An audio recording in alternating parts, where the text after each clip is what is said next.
Lika's heart was already racing before the taxi even turned onto their quiet suburban street. She pressed her forehead to the cool window and rehearsed the scene for the 100th time. She would walk in, drop her bag, burst into tears, fall to her knees, beg. Maxime would be angry for exactly 30 seconds. Then he would pull her up, kiss her forehead, and everything would slide back into place. He always forgave her. Always. The cab slowed. The house was lit up, every window glowing. That was wrong. Maxime hated wasting electricity. A cold spike slid down her spine. Something felt off. Dangerously off. She paid the driver with the last crumpled bills from Sochi, grabbed her suitcase, and hurried up the paved path. The porch light was on. She rang the bell. Once. Twice. The door opened. A man she had never seen before stood there. Mid-40s, thick beard, moving company t-shirt stretched over his belly. "Yes?" he asked, looking her up and down like she was a solicitor. Lika's mouth went dry. "I live here." The man gave a short, uncomfortable laugh. "You're the ex-wife, right? Maxime said you might show up." "Ex-wife?" The word hit her like a slap. "Where is he?" "He's gone. We closed the deal this morning. Cash. Everything's already out. His stuff. Your stuff. He told me to send you to your parents if you came by." He reached into his pocket, pulled out 2 5,000 ruble notes. "For the taxi. Sorry." Lika stared at the money in his hand as if it were poison. Her knees buckled. The suitcase handle slipped from her fingers and thudded onto the porch. "This is my house," she whispered. "Not anymore." She pushed past him into the hallway. Empty. The family photos were gone from the walls. The console table, gone. Even the scent of their life had been erased, replaced by fresh paint and cardboard. "Lady, you can't... Get out of my way!" She ran from room to room. Bare floors. Echoes. The children's height marks on the kitchen doorframe. Painted over. Their bedroom, mattress stripped, closets yawning open and empty. Only a single yellow sticky note on the mirror in her bathroom. "Your things are with your parents. Don't call. M." She stumbled back downstairs. The new owner was already on the phone. "Yeah, she's here. Freaking out. Okay, I'll wait for the cab." Lika snatched her suitcase and bolted into the night. 40 minutes later, the taxi stopped in front of her childhood home on the edge of town. Boxes blocked the narrow corridor all the way to the kitchen.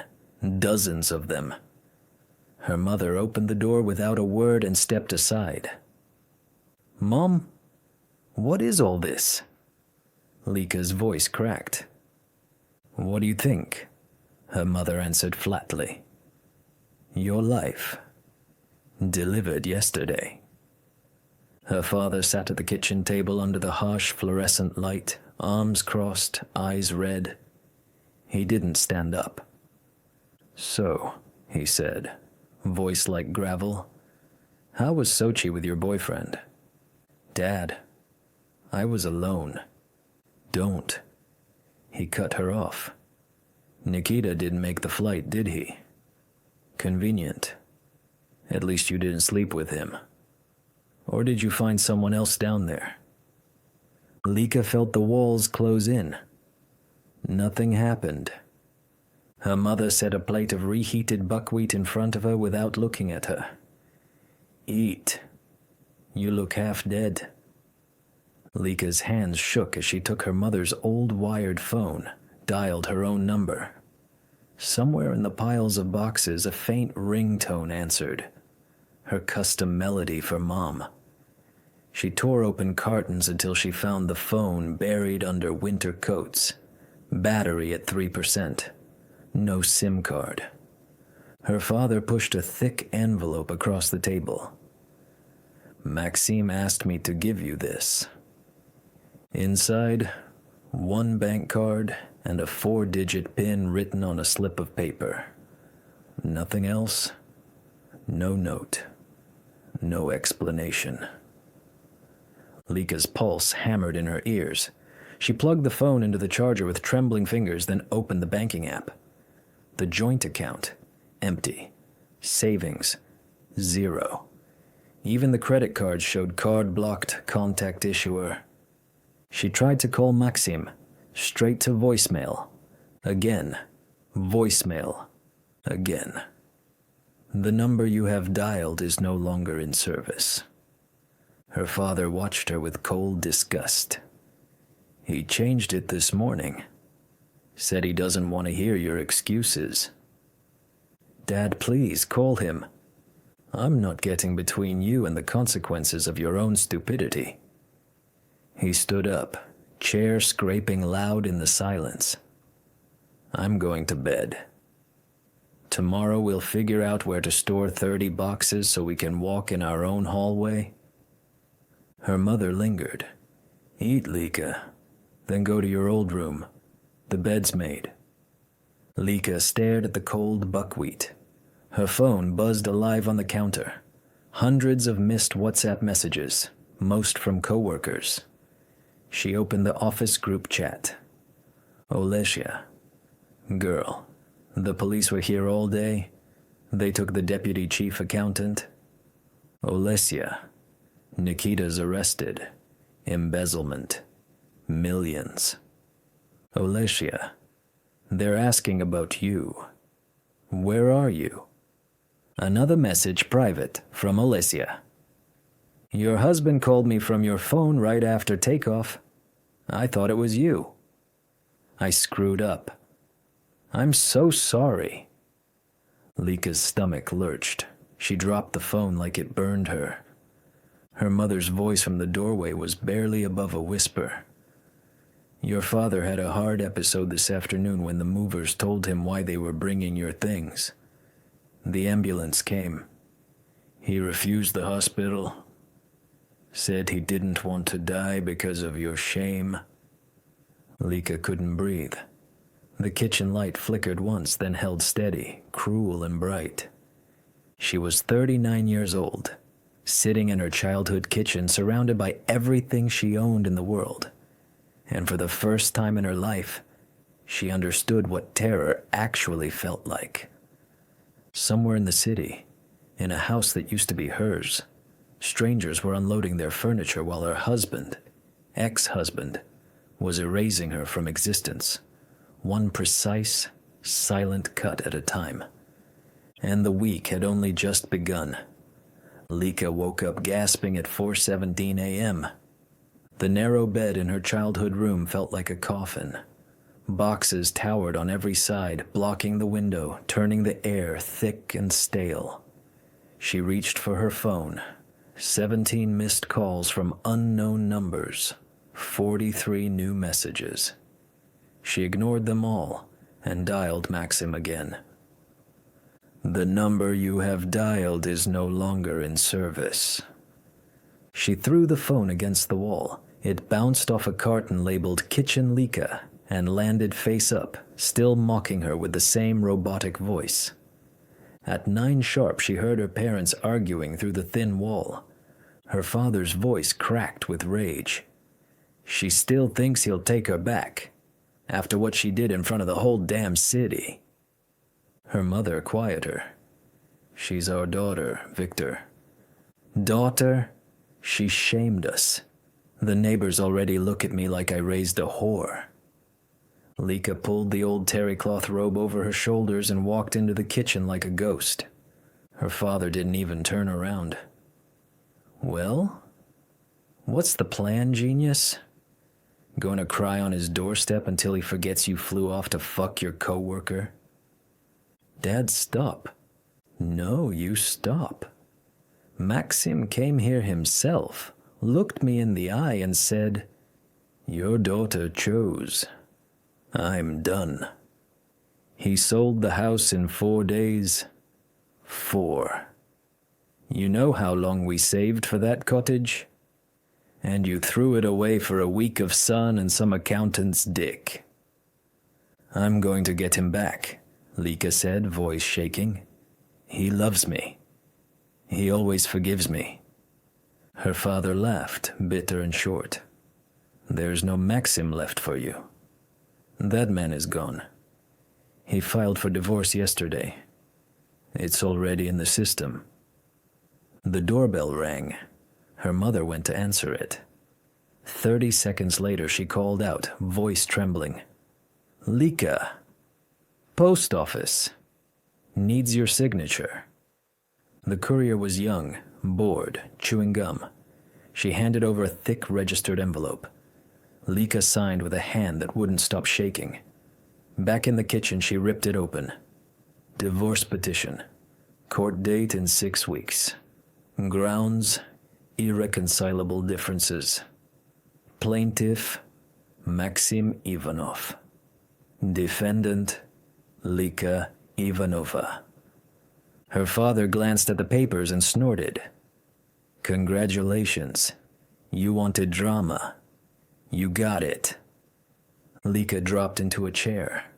The room spun. She forced herself to eat 2 bites of cold blini, then grabbed the phone again. First call, Aliona, straight to voicemail. Second call, Andre. He picked up on the 7th ring, sounding exhausted. "Mom, you're back from Sochi." His voice dripped acid. "Bring the boyfriend home with you. Or did he ditch you at the airport?" "Andre, please." "Everyone knows, Mom. The whole city is laughing. Dad told me everything. The house is mine now. Signed, sealed, notarized. I'm literally moving furniture while we speak." "What do you mean the house is yours?" "Dad transferred it to me yesterday. To protect it from you." "Smart, right? You can't claim half of something that legally never belonged to either of you anymore." "Andre, let me talk to your father." "He's not here. He's busy." A pause, then lower. "He asked me not to tell you where he is. Said you'll try to manipulate us kids like you always do." "I'm your mother." "Yeah? Act like one then." He hung up. Lika stared at the dead screen until her mother gently took the phone away. At 11:57 a.m., she was standing outside Olesia's apartment building, clutching a 1.5 kilo chocolate cake like a peace offering. Olesia opened the door in an oversized t-shirt, hair wild, eyes puffy from sleep. The apartment smelled of coffee and yesterday's cigarettes. "You look like death," Olesia said, pulling her inside. "Sit. Eat sugar. You're shaking." They sat at the small kitchen table. Olesia cut huge pieces of cake with a bread knife.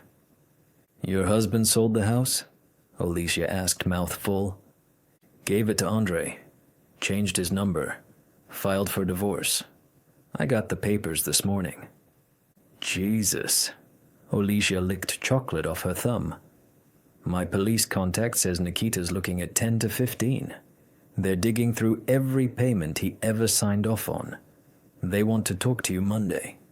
Something about the hotel being paid from company funds."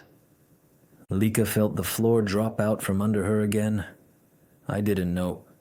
"Of course you didn't. You were busy packing bikinis." Olesia's tone was sharp, almost satisfied. "Remember what you told me 2 months ago? Maxim will never find out. He loves me too much to leave." "How's that working out?" "Stop." "I'm not stopping. You dragged me into your lie. Maxim called me from your phone right after takeoff. I thought it was you." I said, "Lika, you already in Sochi with Nikita?" He went silent for 5 full seconds, then thanked me very politely and hung up. That's when I knew we were screwed.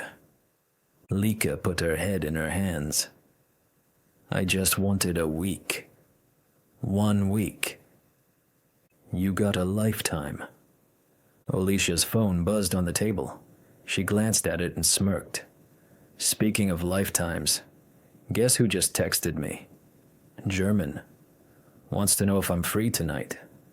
Apparently his wife is working night shift again. She looked at Lika with something that wasn't quite pity. We really are the same, aren't we? Except I'm smart enough to keep my husband from finding out. Lika stood up so fast the chair fell backward. I have to go. Go where? To beg on your knees.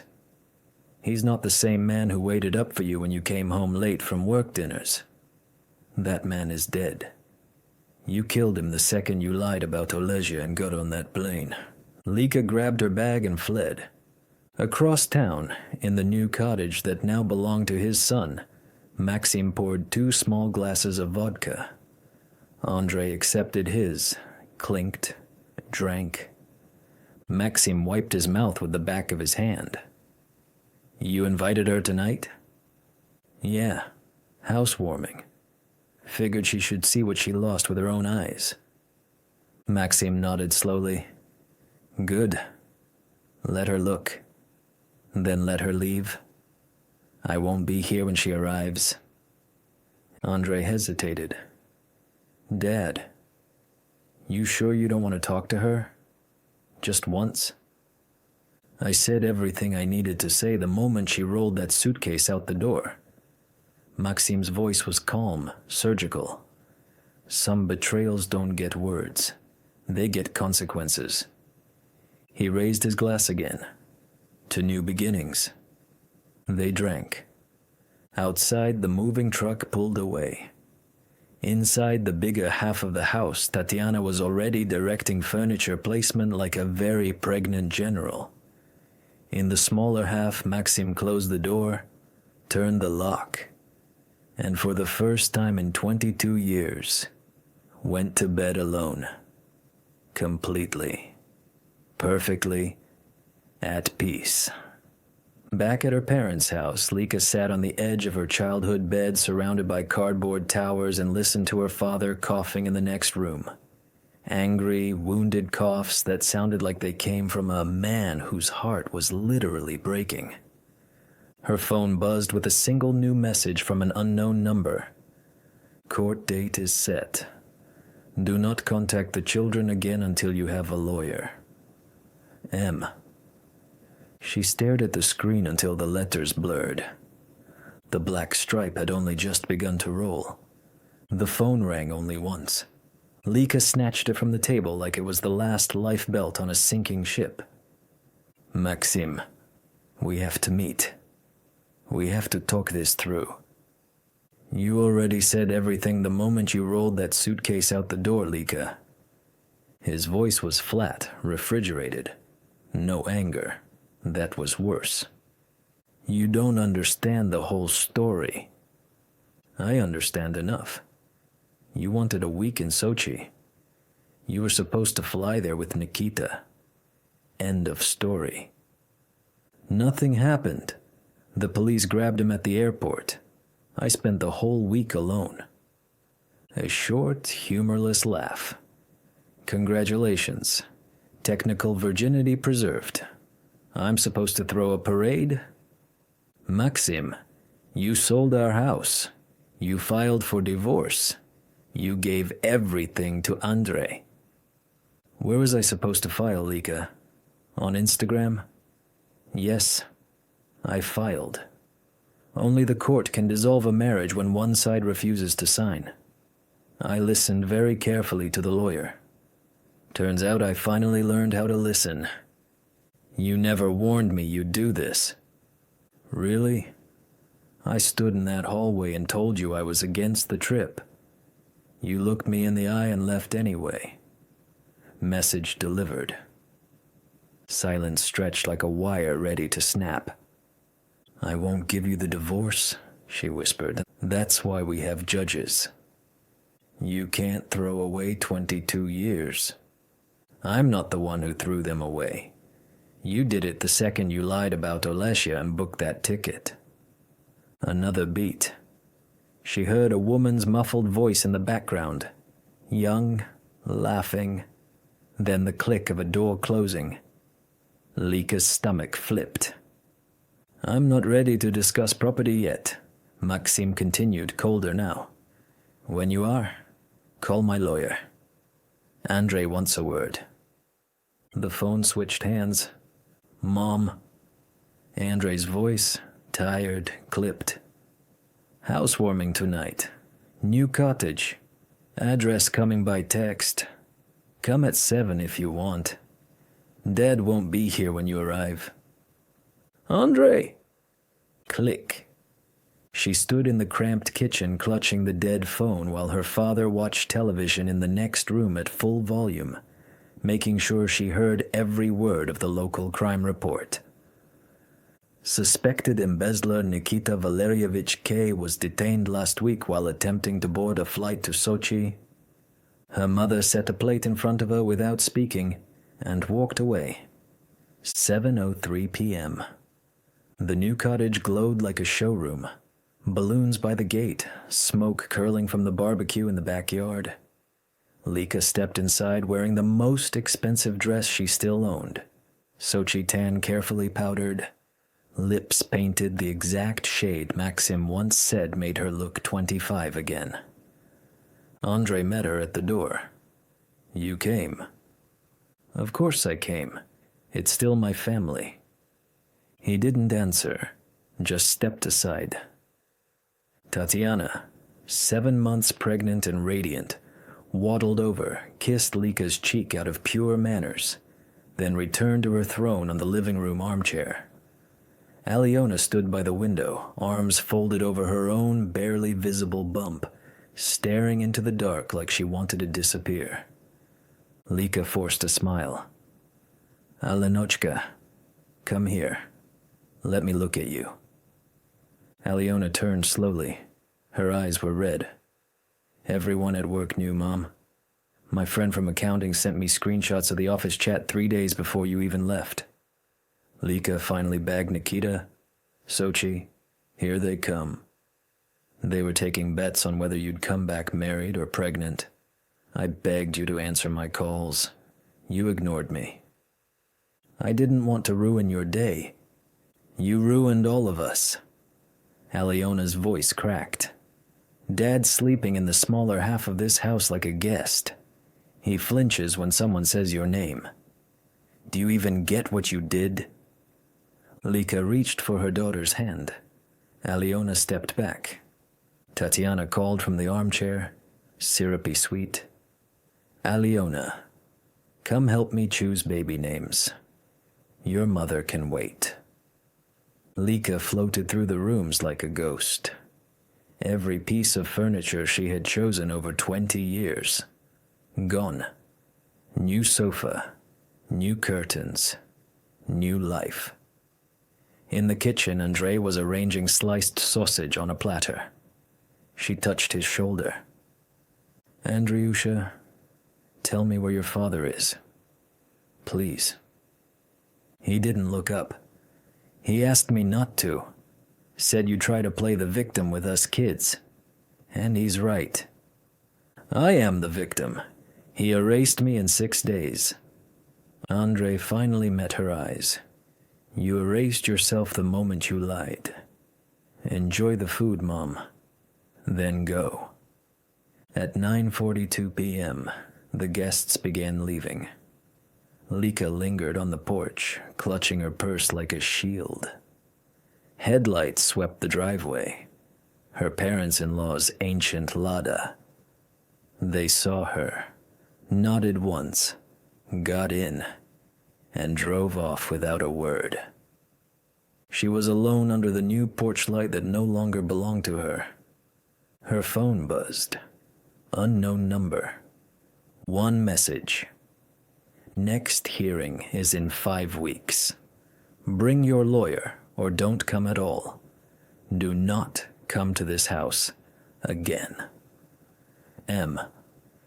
She stood there until the cottage lights clicked off one by one, until the only illumination came from the street lamp and the cold glow of her screen.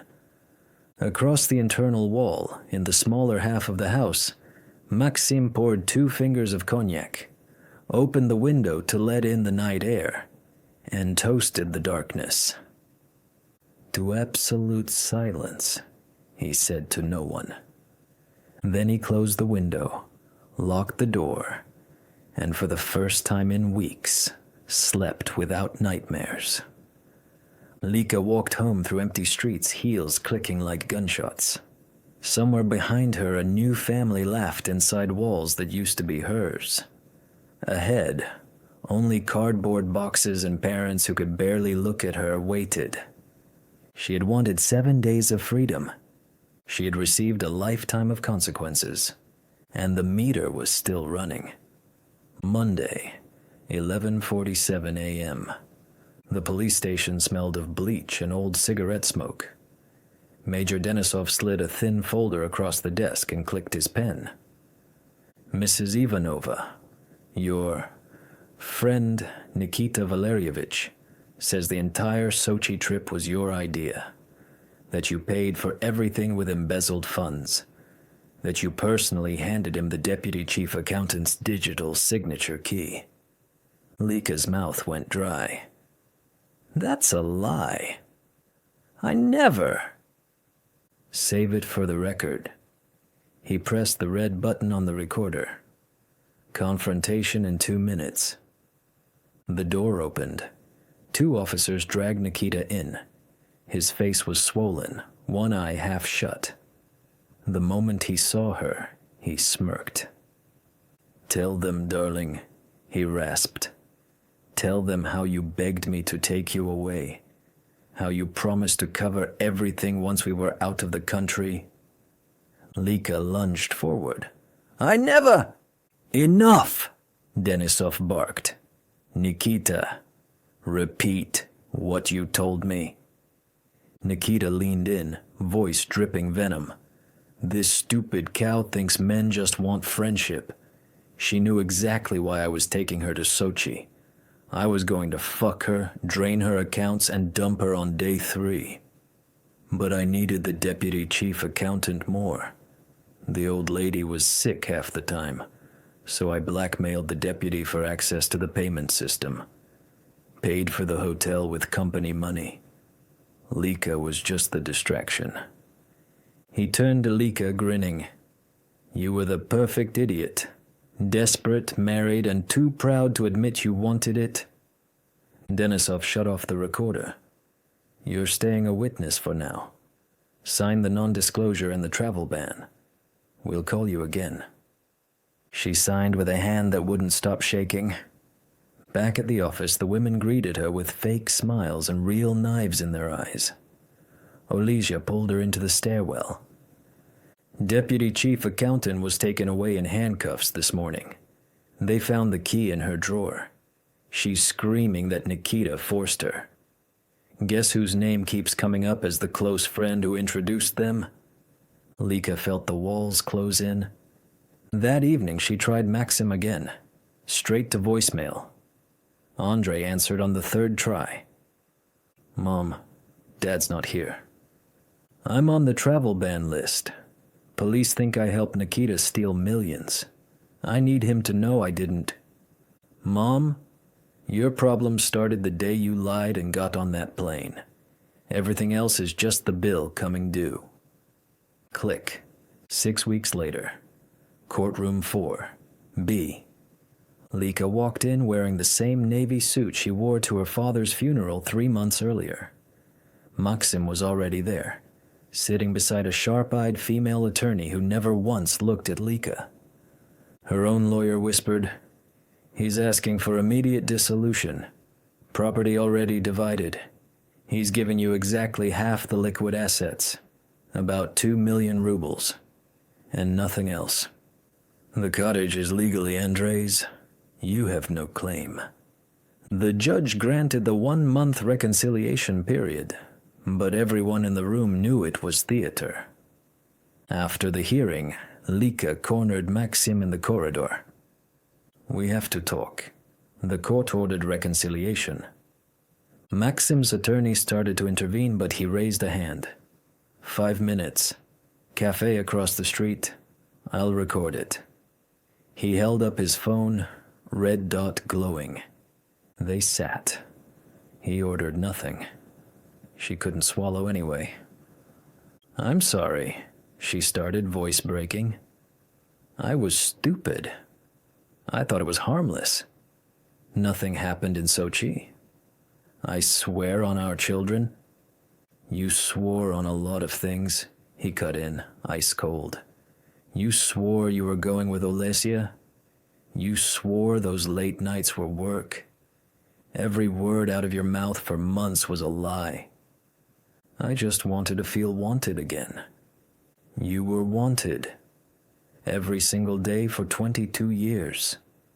You chose to feel wanted by someone who planned to rob you blind and leave you on a beach."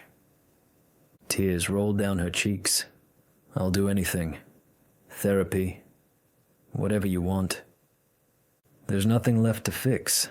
I don't trust the air you exhale." His phone buzzed.